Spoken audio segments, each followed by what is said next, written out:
Баршаңызға сәлем достар, сіздермен бірге мен Алла. Бүгін мен сіздерге кестелі құймақтың рецептісімен бөлсем. Яғни орысша айтқанда ажурные блинчики. Міндетті түрде жасап көріңіздер, астарыңыз дәмді болсын. Ең алдымен бір ыдысқа жылы айран құямыз. Кейін ас содасын қосып, араластырып 2-3 минутқа қоя тұрамыз. Кейін жұмыртқа, қант, сұйық май, осылардың барлығын қосып, жақсылап араластырып шығамыз.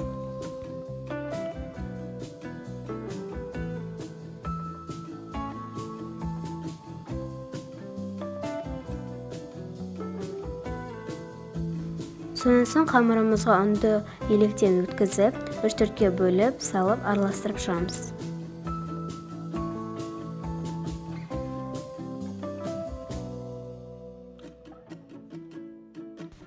Енді қамырға ыстық суды құйып, тез-тез араластырып шығамыз, өйткені біздің қамырымыз пісіп кетуі мүмкін.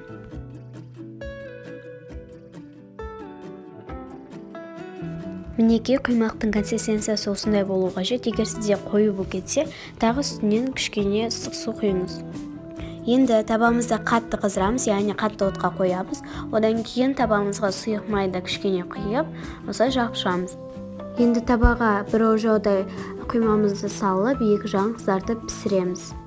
Барлық құймақтарды осылай пісіріп шығамыз. Мінекей достар, бізде осылай пісті. Өте дәмді, міндетті түрде жасап көріңіздер.